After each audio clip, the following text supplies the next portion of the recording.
Amanda, Brayden, and Mark, thanks for being with Sheli and I and talking with us today. Thank you for having me. Yeah. Yeah, thanks for having us. So should we get started? Let's do it. I think the best place to start is by having each of you describe your film. And then maybe we'll start with Amanda. Can you, in your own words, tell us about your film? So my roommate, the Grim Reaper, was intended to be a sort of like physical, visual representation of going through the 5 stages of grief, overcoming it, making peace with death and dying, and becoming stronger from it. Did a great job. You really did. Okay, Brayden, tell us about your film.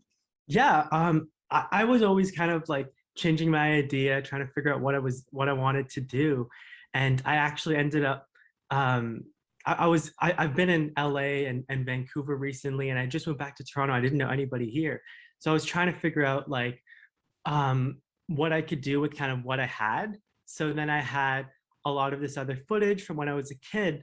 So then I kind of utilized all this, like, I guess, like archival footage from the past. And it was about sort of like an experience of like what I imagine what it would be like if, say, I were to pass away and the grief that would come with it. So a lot of it was very imaginative. So this film is sort of about like what I would envision as like a father in like deep grief and sort of like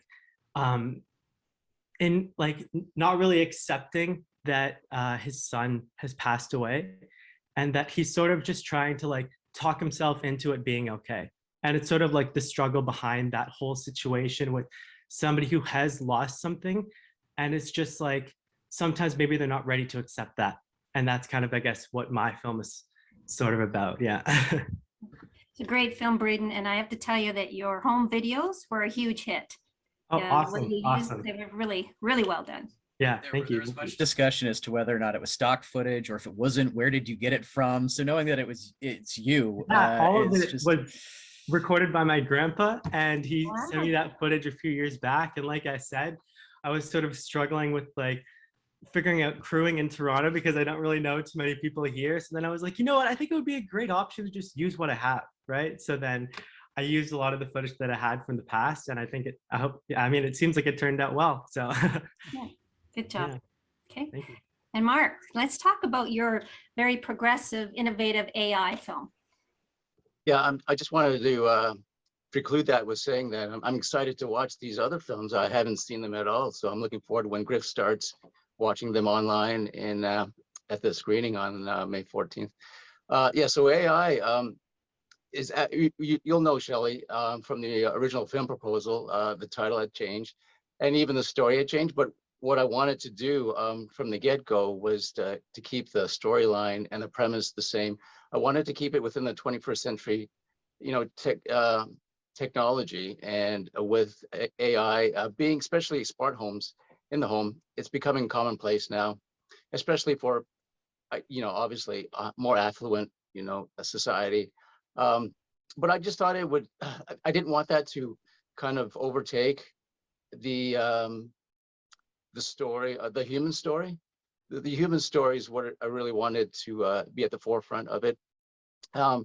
Really what it's about in 3 minutes, which I thought was kind of really limiting for me as a storyteller, is just how we remember people, loved ones in our lives that have made an impact in our lives.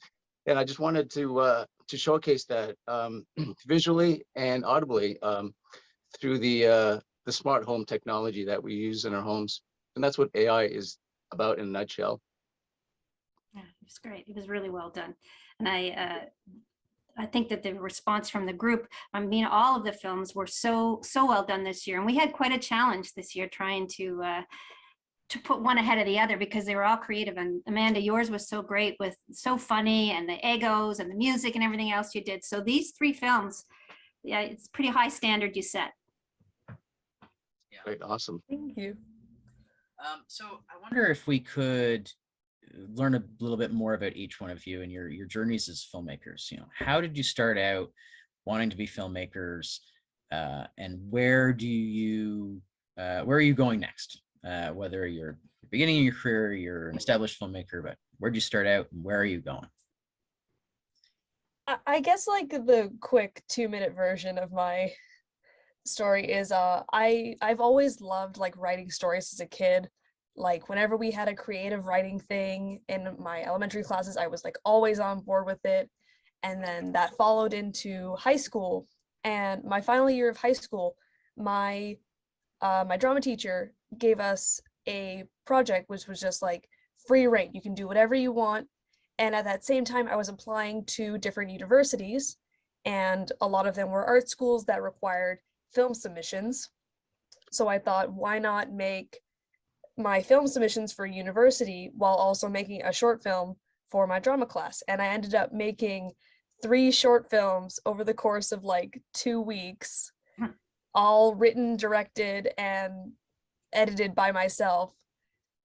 And it was kind of like doing all of that and making these films and seeing them like having me be the one to put them together. It kind of like finally settled in for me, like, this is what I want to do with my life. This is what I want to pursue. I want to make films. I want to tell stories. I want to let my art be seen by the world. And the dream is to be a director. But I'm also just, I would be happy to be a writer as well. Great. Yeah, and then I guess kind of for me, I sort of started out, I feel like kind of in a similar sense of, but for me, a lot of it was like YouTube. So maybe like 4 years ago, 5 years ago or something like that, I started a channel and I made like over 100 videos in like 2 or 3 years. Like I was posting all the time. I was starting to build like a good fan base and I was really getting into it. And then I guess kind of like Amanda, like I sort of like went out to college and then I was able to like really dive into film specifically, more like narrative stuff. Whereas YouTube was a lot of like comedy or vlogging or whatever, but like that's sort of how I got my start, and it was all like making my own type of videos and whatnot. And then once I got to college, it's just like I went to Vancouver Film School as like a pathway program at Laurier.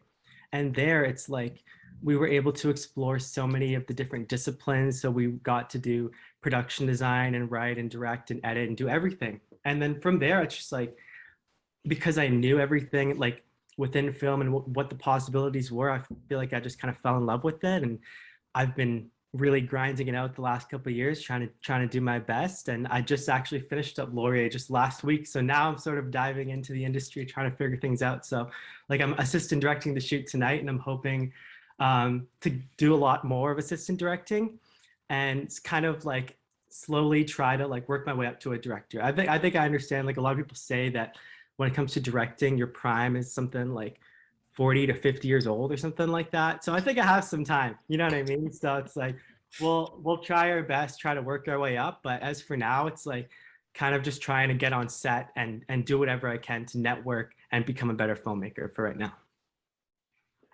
Terrific. Yeah, as for me, I think I just knew at an early age, early on, that I had it in my bloodline. Just creative art in general.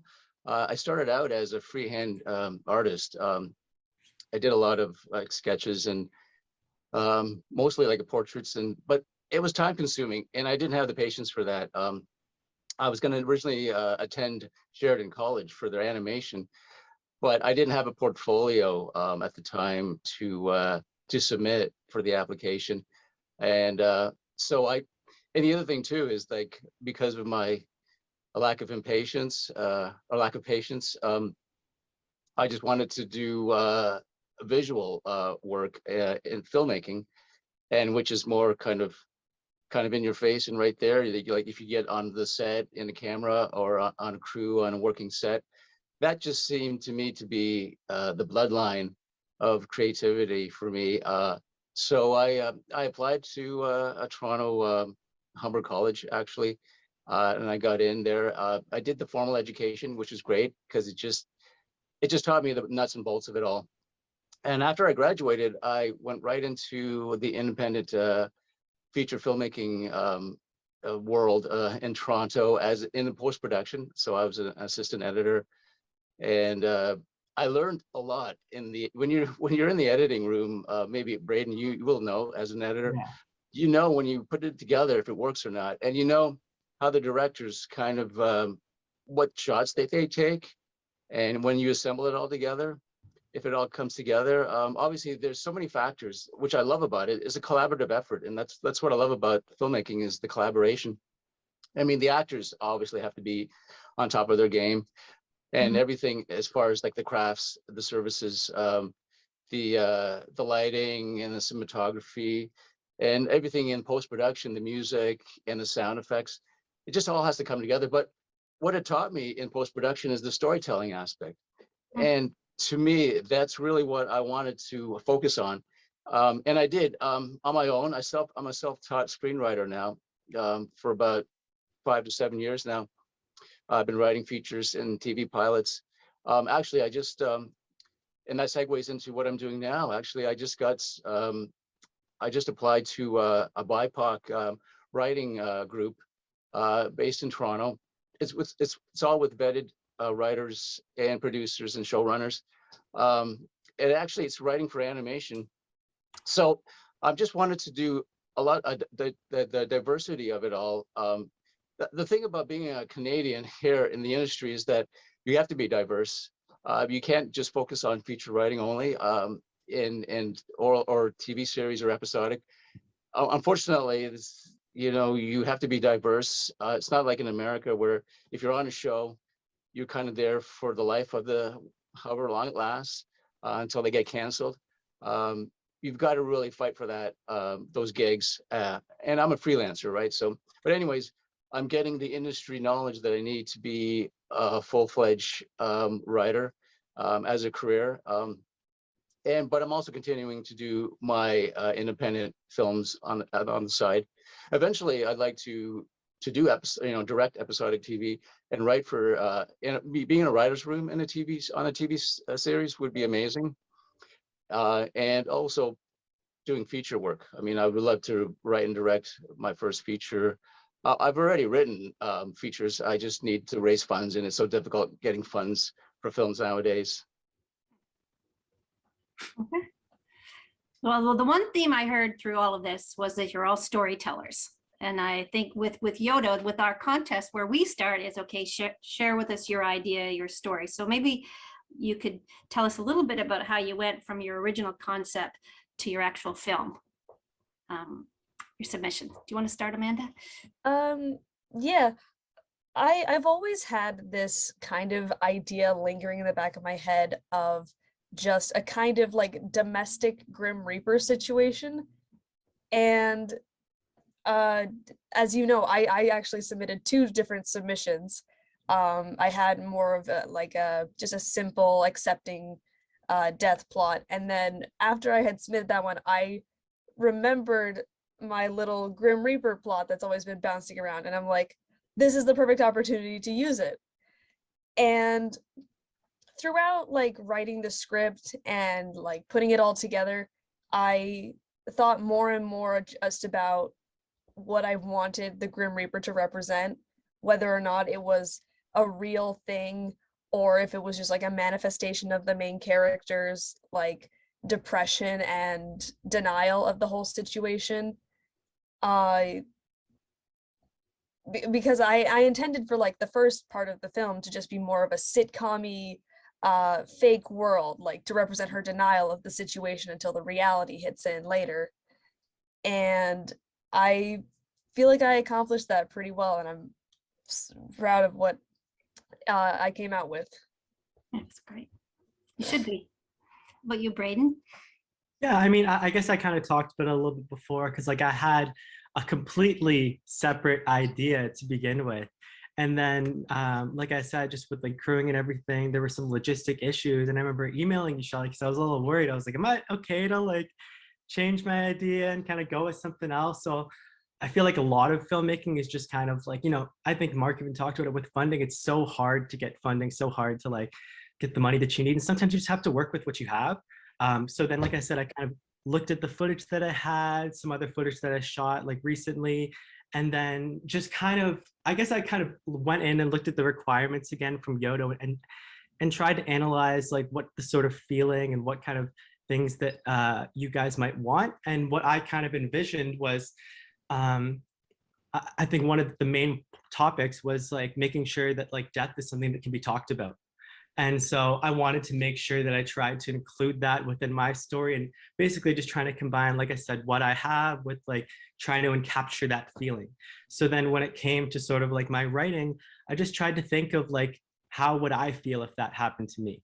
So I try to kind of think of it from, I guess, like an empathetic perspective. And then sort of I shifted into something like this. And then I just started putting pen to page and started writing something out, like writing my feelings, writing how I feel, writing about death for me and what I experienced, and then portraying it onto this character that I had with the footage I had. So I guess it was kind of like, a lot of it was just trying to capture that feeling and capture what I believe represents this festival and represents that message. And then it came out with this product. So yeah. Excellent work. Okay, how Yeah, about you, Mark? Yeah, as for me, so like I'm an independent producer as well, like having done 7 short films already. So I'm always reading and trying to think of come up with ideas and premises for future film projects. That's kind of like the life of a producer, but also as a writer too. I just have to get my find that muse that I could really kind of latch onto in my writing. And I came across this blog prior to, I guess, last summer or so, after I finished a short. And it all dealt with the grief that, excuse me, the grief that a man, he recently lost his partner. And he couldn't get over it. Like, he was so distraught and inconsolable. And he came across this this program, and it was not something that was on the web publicly. It was something, I don't know how you find it, on the Web3, I guess, or something like that. But anyways, it was a program where you can actually input the characteristics and the sayings and the different quips of that loved one that you that departed. You entered it manually into this program. There's an algorithm that that it's actually a chatbot. So that's what it is, a chatbot. It was a chatbot. He entered all these different sayings of his partner, deceased partner, into this program, and the algorithm that it does its magic, and he actually had a live in-person chat, but it's all text only, right? So and the way the algorithm had worked in this program, it's like as if he was talking to that person that was still alive, his loved one. That was really intriguing. So that was the genesis of my story. Although I did not want to deal with the unresolved grief. I thought that is not something in reality that we should be. And as a filmmaker, as a storyteller, I did not want that story to be relayed to an audience, the unresolved grief. Even though people deal with their grief and closure with the death of their loved ones in different ways. As for me, I just thought that was a great premise, and it was just intriguing for an audience to watch. But obviously, I had to, as a story writer, as a script writer, you had to change those ideas to make it a lot more visually appealing, but also the structure of it. With the characters in 3 minutes, 2 characters, the relationship of that.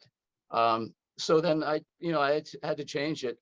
One other blog that really piqued my interest and my muse was a blog actually on the Hospice of Waterloo. The one that was, I think it was called Grief in the Digital Age. Oh, yeah. I was reading that over, and that really sparked that whole element of the AI and the smart home And I just thought that was really something, that an element that I really need to implement in my my film. And I thought that was just, it really streamlined the story, I thought. And so that was like the missing piece that I was looking for. So how do we use the technology in the 21st century now, the digital technology, in in grief and in remembering our lost one. So that's what I did. And I just thought that those two blogs and just the way I kind of structured it with the characters and focusing on the human element. We have both of them are pretty much caretakers. They're looking after each other within the story, within the film. And I really wanted to bring that element into the story, into the film. And I thought the actors did a great job of doing that. But that's really how it all came together with my film. So there's no way I'm telling the person who wrote that blog that you got inspiration from that, because I'll never hear the end of it. But thanks for telling me. My pleasure. So the next question is a question that I've been asking a lot of filmmakers recently. What were the challenges that you faced making your films during a pandemic? And Brayden, maybe you've already touched on this a little bit with the idea of making use of what you already have. But we asked this question of the winners of this contest last year, and I think that when they were making their films 2 years ago, they were in a much different position than you were over this last year, and will likely be in a much different position than folks we'll be talking to a year from now. But what challenges did you all face? Essentially, what could go wrong went wrong with my film.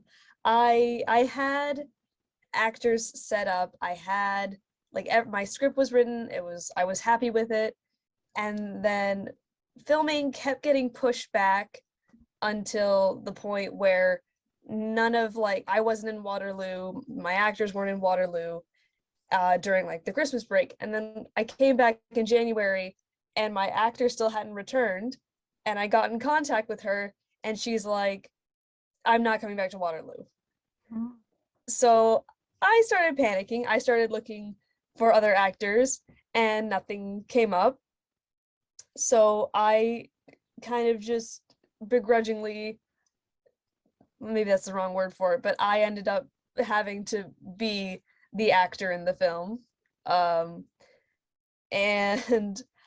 that meant I was out a cinematographer because I was going to be the cinematographer for the film. But luckily, a coworker of mine at my job is a cinematographer and a very talented one. And he was kind enough to offer his services and his own equipment to help me out. And I don't think I would have had nearly as beautiful a film as I did without him. So I'm a little thankful that things went wrong. It's a happy accidents. Yeah, happy accidents. How about you, Brayden? Yeah, like I did kind of touch upon it. I think just in general, COVID is just kind of, I guess in the pandemic, it's just made the logistics of things, especially in film, so complicated. So in a similar way to Amanda, so much of it, I had a bit of a crew lined up and some cast and everything. And then when I ended up leaving out to LA for a few weeks right before we were about to shoot, and then some people were canceling, so we didn't end up doing the shoot. And then I was in LA when all of my crew and cast were in Toronto. So then I was like, how am I going to shoot this film? It was the logistics just made everything so complicated. So like I said, I just kind of had to utilize what I had on my hard drive, on my computer, what I've already shot in the past few weeks. So it's I think in general, it just made crewing, casting, trying to organize all of that much more complicated than it normally would be. So, yeah.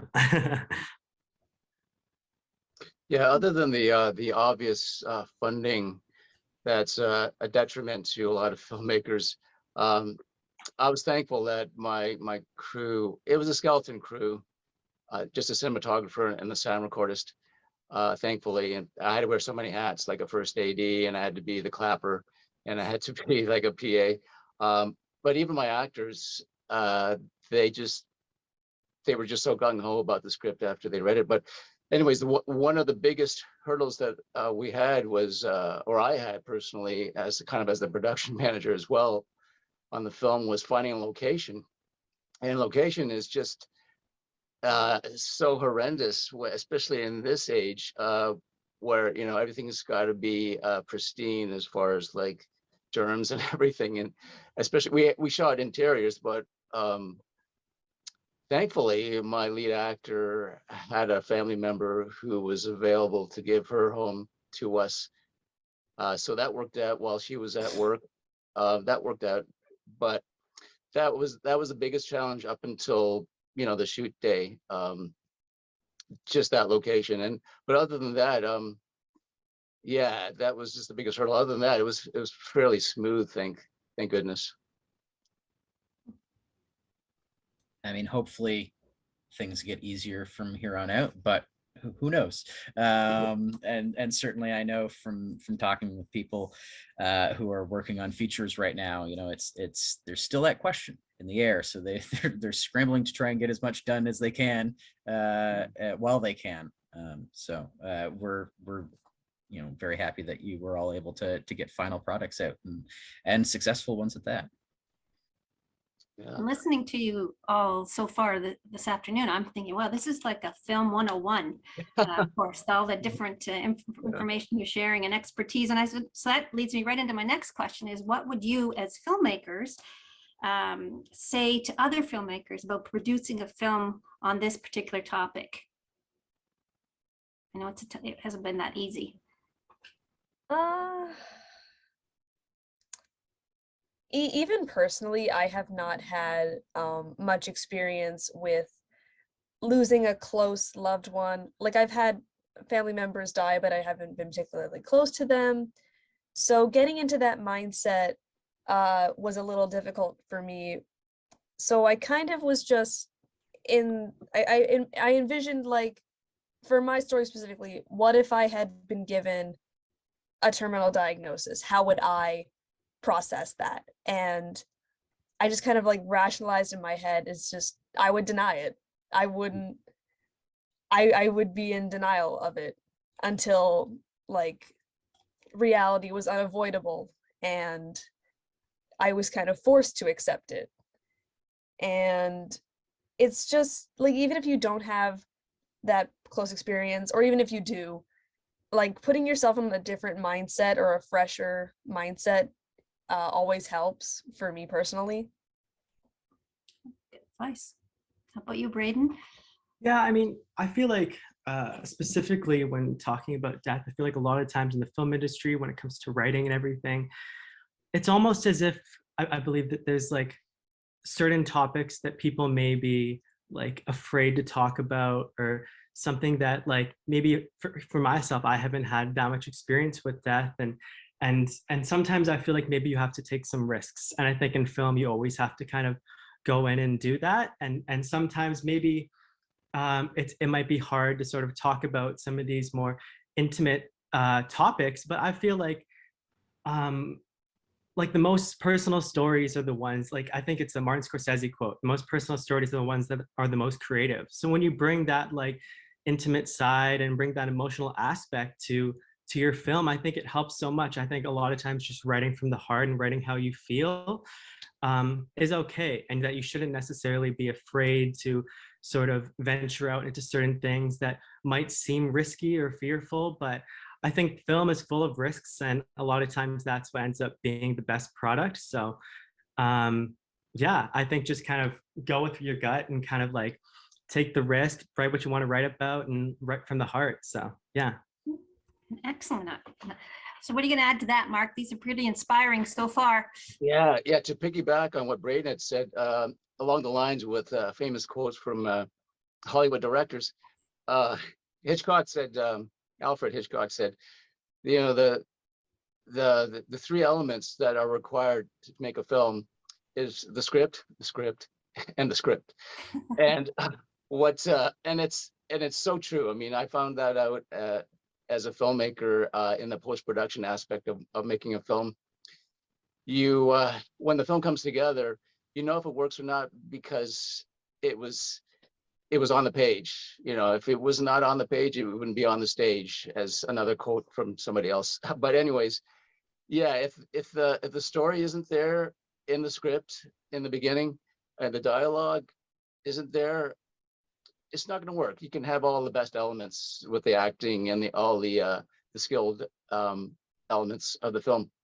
But anyways, I'm coming with my films and as a storyteller from a drama point of view. That's my go-to genre, is drama. I just love the interaction that I can creatively kind of write with characters dealing with, you know, realistic scenarios. And, you know, it's the universal themes that, you know, death and dying. Yes, we've seen many films since the dawn of cinema dealing with death and dying. What I would like to tell newbies or upcoming filmmakers or writers or storytellers is find that unique way to tell these stories about death and dying.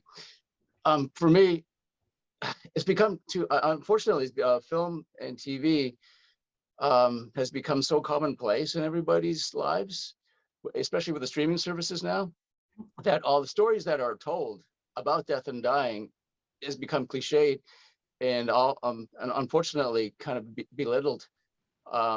We don't really get to see these raw emotional stories. But the other thing too that I kind of find a little disheartening, but at least I have the ability as a storyteller to change that, is the lack of uniqueness, this perspective that these storytellers bring to these stories about death and dying and dealing with that or grief. And that's why I wanted to find a unique way with my story. And that's why I thought the 21st century technology kind of helps people to see something from a different perspective.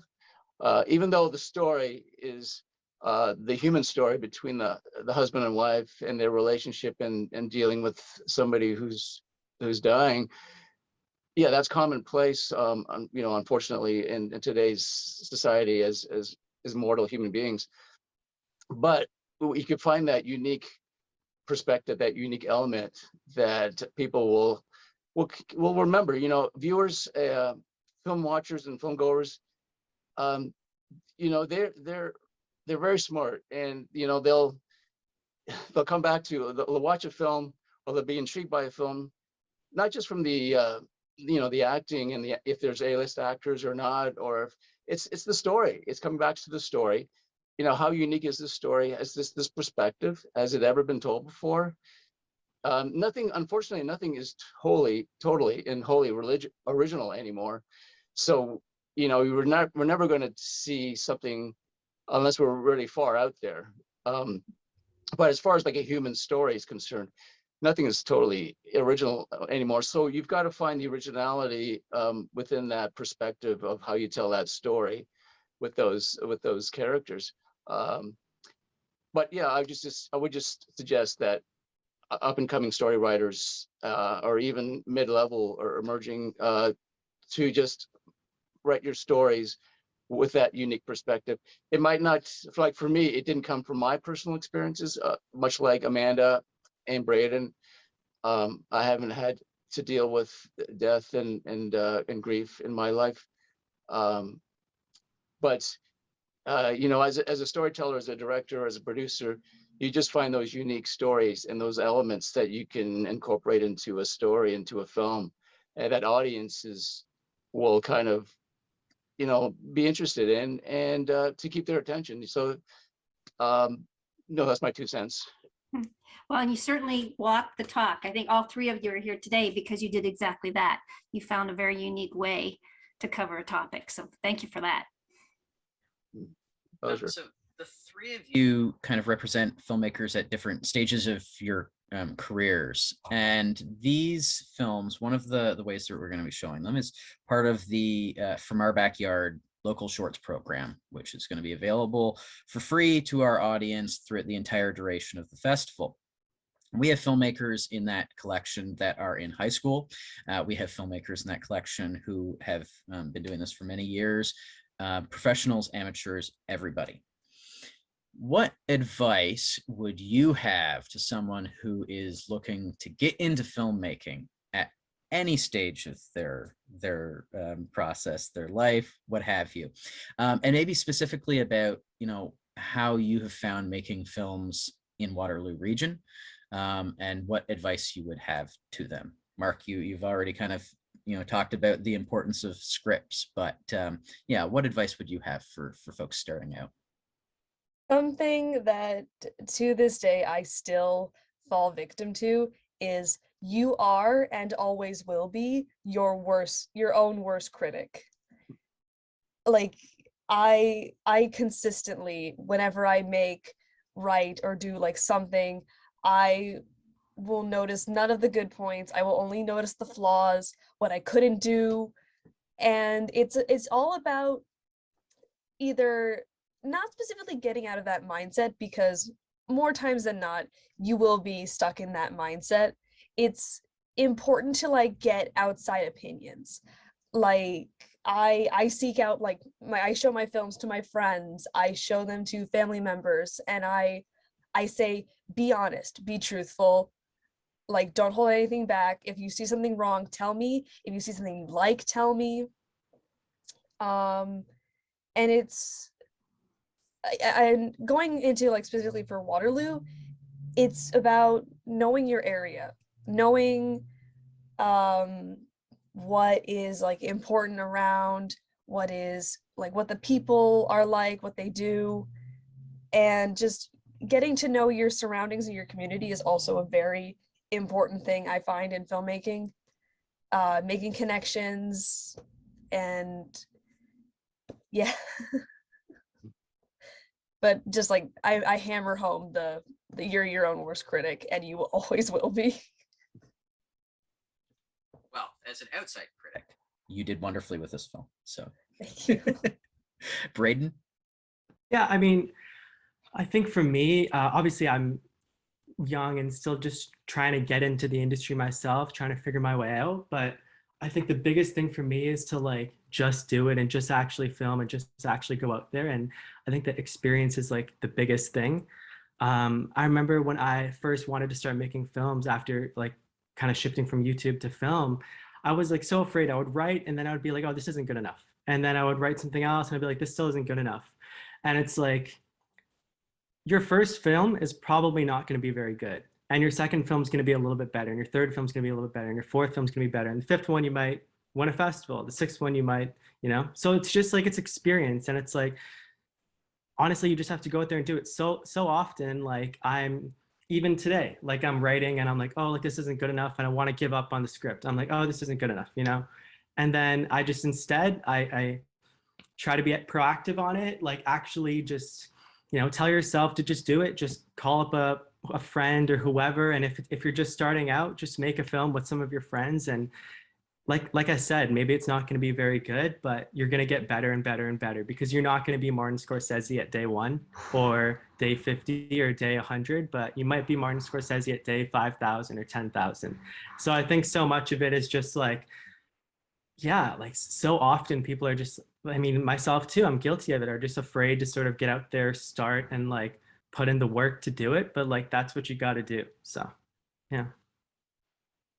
Yeah, I'm going to say that with, you know, Amanda, you're so bang on with that. I am my worst critic as well. When it comes to my own work, I've had probably close to a decade though of working on it.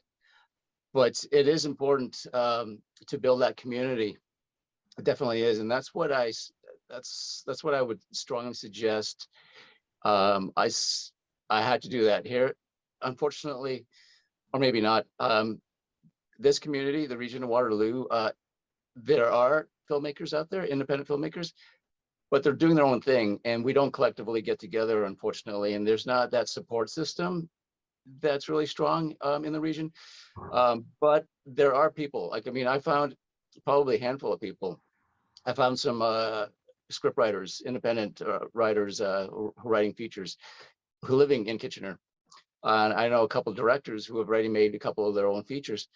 And these are people that I've connected with, and they've helped me become a better storyteller, because it's important to, once again, man, it's yeah, you said it right. It's important to pitch your ideas and your stories to this network, the support group, whether that be your family members only.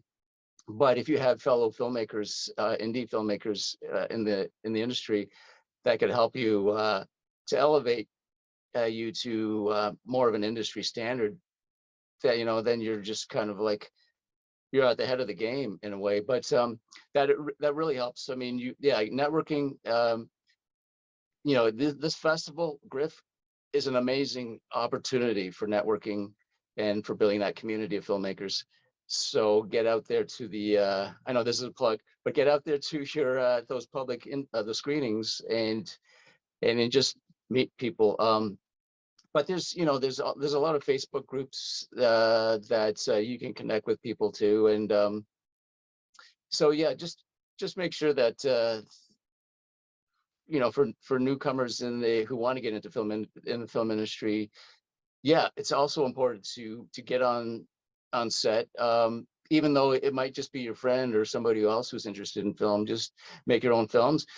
One other thing I want to stress though too, and this is what I found out maybe a little too late, I'm just being critical of myself once again, is that you've got to find your own unique voice if you want to become a film director or a writer.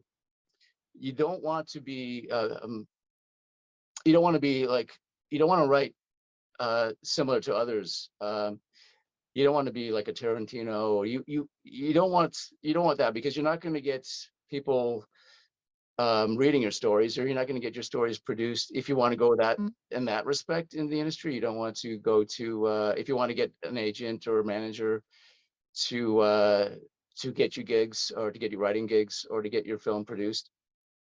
You've got to find that unique voice, and the only way to do that is just to make your own product, like whether that be writing your own scripts, whether that be making your own films. But eventually I found out that for me personally speaking, the human story, the human dramas, the human condition, whether that be whatever universal theme that is, it'll finally come to you, and that's what I really want to hone my skills on as a storyteller, is that human story. And that's kind of my unique voice. I don't take things, I don't write from my perspective, because it's boring. I'm a boring guy, to be honest. So it's not autobiographical in any respect, but I take elements of me, of my stories, especially I dwell on themes of loneliness and isolation, not because of the pandemic. That's just my personal life, isolation and loneliness, and just searching for love, things like that. This was an amazing opportunity with Hospice at Waterloo, because I really wanted to explore this theme of death and dying and grief that I haven't before in my stories, in my films, and in my scripts. And so this was just an amazing opportunity that would just segued into me as a storyteller. But you just find those elements as upcoming filmmakers, just find those story elements that really intrigue you. But one other thing I just want to quickly say is just make sure that you're gung-ho about the story. You can't go sorry, I don't want to say it, but you can't go halfway with a story that you're not going to follow through with. You've got to follow through with, hold on, sorry, I'm just going to lose power here. Okay.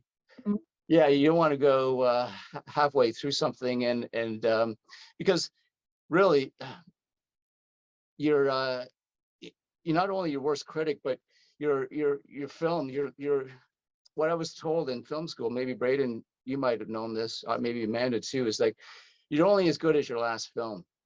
And that's so true in the industry. The industry looks at you as not what your current film is. Well, even though that they do look at your current film that you put out there, but what's your next project? What are you doing next? And what are you doing to maybe increase your worth as a filmmaker in the industry, as a go-to filmmaker, whether that be a writer or director? So you're only as good as your last product. And that's one element they don't teach you in film school. These things I found out on my own.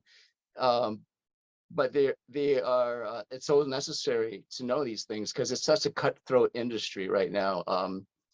Not just in Canada here, which it is sometimes in some respects, but obviously it's huge in the States. It's just so cutthroat with everybody wanting to be a filmmaker, but it's like they have the Hollywood dream, which is not really realistic at all. So yeah, just find those story elements that really intrigue you, but that really gets you up in the morning, gets your creative juices going, and where you can just start from beginning to end and follow through with it. I remember when I was in school and I had to make a film for a class, and I had to borrow a home video camera from an uncle, and I had to, it only shot in black and white, and I had to edit the final product by connecting two VCRs together and editing it tape to tape.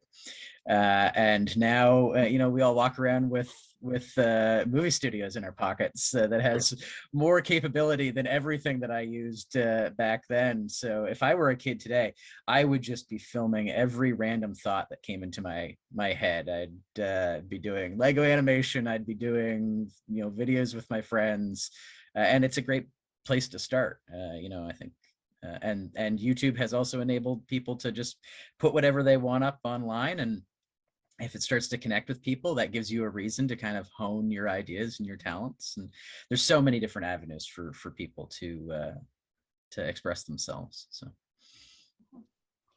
So I'm just going to come back to what you said about you're only as good as your last film. So I think you should really just stick to that right now, because your films were fantastic. So you should be riding it high right now. And I'm just going to switch things a little bit and just talk about the theme for a minute, which is really the reason why we started this contest in the first place, is because people are uncomfortable and they avoid talking about death and dying and grief. And you might say, so what? What we see in our work is that because people won't talk about it, they know less and less about how to support people, and they're more inclined to avoid the topic, avoid the person. So as people are very ill, they tend to be more and more isolated because people don't know what to say, so they don't come to visit and all that other stuff that comes with it. So I'm very curious as to how you found, so I give you this topic, what you've learned about how you see conversations about death and dying, and how your friends and family, if you talk to them about this project, what you learned about how they see it. And my second part would be, so what would your advice be to people who are thinking about making films on this topic?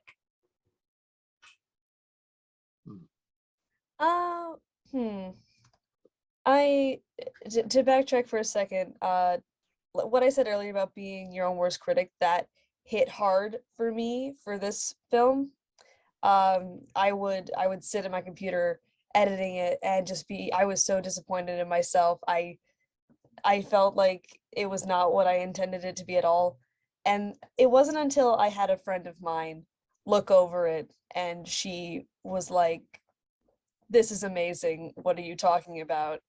I stepped back and I took a serious look at it. And of course I felt a little disappointed. It's because I haven't had experience with this theme before. So I'm not gonna be perfect at it. I'm not gonna be all knowing about this theme, especially considering that I've not had like that personal like experience with death or grieving. The closest thing I've had was my hamster died when I was a kid. So having the ability to experiment with that and learn from that experience really opened my eyes to like conversations about death and dying. And it's more casual than people seem to think of it. It's not this scary taboo topic, because it's going to happen to all of us one day. We all die eventually. And it's important to normalize that, because without that acceptance, that knowledge, it's harder to support those around us, support each other, support yourself even. Like, it's so easy just to spiral downwards and bring people around you down with you. And rather than having those spirals happen, normalizing these conversations and themes is so important. And like, having the spirit experience for myself was also very eye-opening. Excellent. I couldn't have said it better. That's really nice to hear. How about you, Brayden?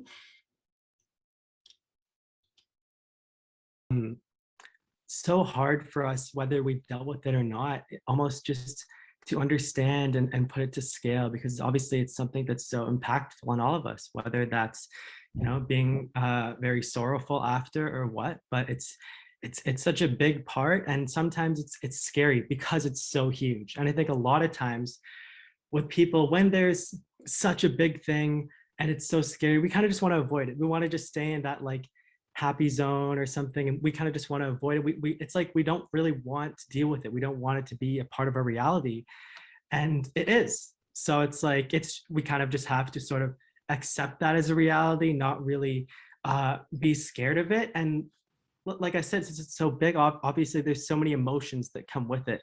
I think that it might be the topic that makes you the most emotional of anything, right? So it's like, obviously it's just so much on you, and as a filmmaker, as a writer, and whatever, you can use that, because sometimes those emotions create very personal stories, create very creative stories. So yeah, obviously it's very hard, and it's such a big thing, but it's the reality we have to take. And a lot of times there's pros that can come out of it when it comes to the writing, whether it be your emotions or what. So yeah. Excellent. How about you, Mark? Yeah, this is yeah, I'm just trying to think, like, yeah, I know there's two parts to this question here. I'm trying to wrap my head around it, but I will start with saying this. You know, for filmmakers who want to tackle this subject, I personally had no personal firsthand experience with a death, or knowing somebody who I loved who was dying. What I can say, though, as a storyteller, is that you take these kind of stories and you can take them into a way that's relatable to an audience.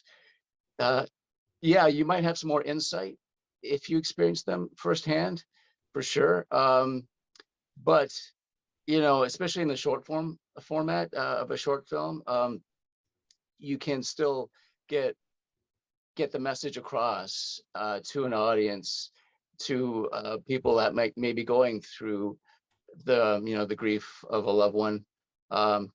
So that was the approach I took. I mean, as a filmmaker too, you just have to, even as new filmmakers or rising upcoming filmmakers, always remember this too. You know, even though the story is king, and in the script and all that, and the premise, it has to be there on the page. Always remember that we have filmmakers that are doing, you know, fantastical things like fantasy stories that they have no idea what they're doing. I mean, one of my all-time favorite writers that has been a mentor for me was Rod Serling in the original 1960s Twilight Zone films. He was a man that was before his time with all the ideas and premises of space travel. This is before space travel, and this is before, you know, aliens, coming in contact with aliens. But he always had that, the undercurrent was always there. There was a social commentary to it all. There was that human element in each of his stories, and the characters and the protagonist. And so as a filmmaker, you're always coming up with premises and ideas. So it shouldn't be a hurdle to you that, yeah, I don't know nothing about this topic. You know, Spielberg did Close Encounters of the Third Kind. We've never been in contact with aliens. You know, I've never had a shark attack. So we've never experienced any of these, but that shouldn't be a detriment to telling a story. One thing, though, that I want to express is that make sure that you hold true to the story, you know, as a storyteller. with the element of the human element, and that's what I'm talking about for me personally. I had to hold true to the human element of the story. There had to be some form of authenticity in that. So make sure that for filmmakers and writers, you hold true to that. And that sometimes requires research. Research is so important in writing your stories and making films. You can come up with these fantastical ideas and it could be totally fictional. But if you have some real life elements that you can bring into these scripts and to these films, that will just elevate your story. And that will make the connection even much more better for the audiences universally and empathetically as well. So, but what I wanted to also say is that this was an amazing opportunity here in my region of Waterloo that I've been living in the last decade or more, to finally give back to my community in a way through my art. I never thought it was really possible. I was just doing my own thing in my own little world, and I was so self-contained, and I felt this disconnect with my community. So once this opportunity came around, especially for the second year, thankfully it was an annual thing. I just wanted to make sure I was on board with it and jump on board and to give back to my community in that respect. Because yes, I think you and Michael have said it, Shelley, before. Film is a catalyst, for this kind of conversation, for death and dying, and especially narrative filmmaking. I'm not talking documentaries. I'm specifically talking about narrative filmmaking now, with a storyline and characters. People latch onto that. I mean, that there's something within that, the creativity of telling a story that people can relate to with characters and a premise. I see that as the new religion of today. People will flock to movie theaters to watch these stories, and yes, there are films that are total pure escapism, popcorn films, but I'm specifically talking about the stories that have the human story, those features and some of these shorts and things like that. But yeah, this is the new religion of the 21st century. Well, it was in the 20th century as well, and I think it will continue to be. That's why it's kind of big box office, and also the streaming services, a lot of subscribers, because people want to be, not only do they want to be entertained, but they want they felt like, they can connect with their fellow human beings. There's just this big disconnect, especially in the last 2.5 years now going on with this pandemic. So we haven't had that interaction. And so that's what I wanted to bring to. I wanted to make sure there's an interaction that we still have with our fellow human beings. Well, Mark, that's very well said. And it makes me think of something that Michael said to me a year ago when we were talking about how do we use film to open up this conversation. And Michael said, it's like the universal language. Everybody can talk about a film. Everybody has seen a film. It's a way to engage people and get started. So you three have definitely demonstrated that with your films, and we're really looking forward to showing it to these bigger audiences. Absolutely. So for anyone watching, there are 2 different ways that you'll be able to experience these films at GRFF this year. From May 9th to the 22nd, they will be available for free as part of the From Our Backyard local shorts program, and you can access that at grff.ca. However, they will also be screened at the Apollo on May 14th at 7 p.m. And they will precede a screening of Run, Woman, Run by Zoe Hopkins. So we encourage everyone watching to take in these films in one way or the other. We'd love to see you at the Apollo, but if you want to watch these films along with many other terrific locally made shorts, they are available online. Amanda, Brayden, Mark, thank you so much for talking with us this afternoon. This has been absolutely terrific. We've loved your films, and we've loved talking to you, and we hope we see you again at GRFF. So Thank you for having us. Thank you. Thank you so much. Yeah, this was an honor. Yeah. Great honor. For us as well.